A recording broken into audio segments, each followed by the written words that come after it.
Dicas para você ir bem nessa reta final do Enem, parte 2. Você não vai pegar o resto de tempo que você tem até o Enem para você estudar apenas uma coisa. Por que você não pode fazer isso? Conhecimento é algo contínuo. Se você pega e foca em uma coisa só, quando chegar no dia da prova, você vai estar um pouco enferrujado em relação aos outros assuntos. E você precisa estar constantemente lembrando deles para que isso não aconteça. Você vai estudar tudo. Simplesmente tudo. Se você quiser tirar alguma coisa, vai tirando as matérias que tem menos peso para o curso e para a faculdade que você quer passar. Mas se não, estuda tudo simultaneamente mesmo, gente. Eu sei que é complicado, eu sei que é puxado. Eu sei que dá aquele desespero de que, nossa, eu preciso focar em tal área. Mas confia, não faz isso, porque isso não dá bom. Na maioria das vezes não dá bom, é muito raro. Você não vai negligenciar linguagens nessa reta final.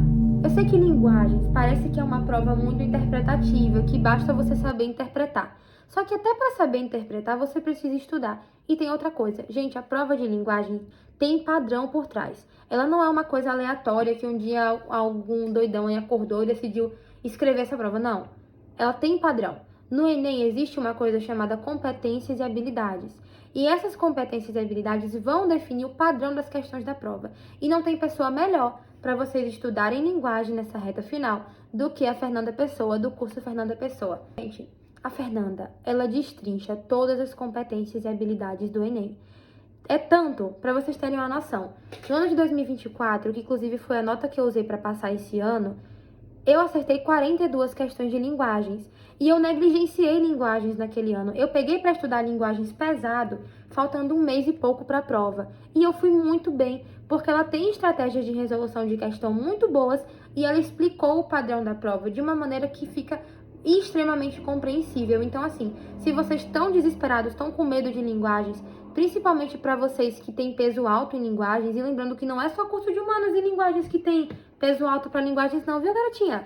Curso de área da saúde em algumas universidades, principalmente públicas, também tem peso alto em redação em linguagens. Então é muito importante que você esteja bem acompanhada. Assina a Fernanda Pessoa, você não vai se arrepender, tá? A Fernanda é muito competente e eu tenho cupom, gente. Meu cupom é NANA com 10% de desconto. Aproveitem muito, tá? Saiu de paraquedas, começou a estudar pro Enem, ou então você tá estudando tem um tempo, mas não tem uma base muito boa em matemática. E você quer ir bem em matemática, porque a TRI de matemática, depois de redação, é a melhor. O que você vai fazer? Assinar a Fernanda Pessoa. Gente, o professor Valdemar, do Fernanda Pessoa, todo ano no Instagram, ele posta uma lista de assuntos que mais caem no Enem de matemática. Que são assuntos, assim, básicos. São assuntos de base mesmo, assim. Básico não é que é fácil, é que é básico. E você vai pegar essa lista e você vai estudar esses assuntos especificamente.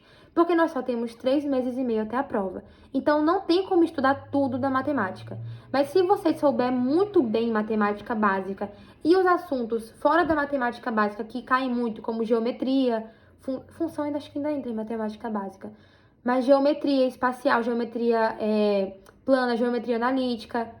Se você souber esses assuntos que caem bastante, e o básico de trigonometria, por exemplo, também, que tá tudo nessa lista, gente. É só vocês procurarem a lista que vocês vão achar, tá no Instagram dele. Todo ano esse homem posta. Vocês vão ir muito bem. Pra vocês terem ideia, eu tive aula com o Valdemar esses 3 anos de cursinho. No ano de 2024, eu tirei 800. Esse ano eu tirei 840, né? No ano passado. Esse ano não, no ano passado. Tirei 840. E assim, eu tinha uma base boa em matemática, só que eu sempre tive dificuldade nos assuntos mais complexos. O que eu fiz com o Valdemar? Eu reforcei muito bem a minha base de tijolo por tijolo. E eu fui, assim, com a minha armadura da matemática básica. E eu fui muito bem, porque quando você acerta as questões não mais fáceis, quando você tem a coerência pedagógica, que é você acerta os assuntos básicos para você conseguir acertar os difíceis, sua TRI vai lá para cima. E isso é muito importante. E o Val, além de ensinar matemática muito bem, ele ensina TRI de matemática muito bem. Então, aproveitem novamente o meu cupom, gente, vão assinar o Fernanda Pessoa. Eu sei que parece uma propaganda, gente, mas não é, porque são as dicas que eu tenho pra dar, porque foi o que me fez passar, galera. Infelizmente não, felizmente, né? Outra dica, babadeira. Gente, essa aqui é muito boa pra redação. Você vai pegar aquelas suas redações desse ano que foram horríveis, que sua nota foi baixa, ou as que você não gostou, que você achou que poderia melhorar alguma coisa, e você vai refazer. Mas você vai refazer intencionalmente. Você não vai nem contar tempo quando for refazer elas. Você vai refazer trocando tudo aquilo que você achou que deveria trocar, vai recorrigir para ver como ficou.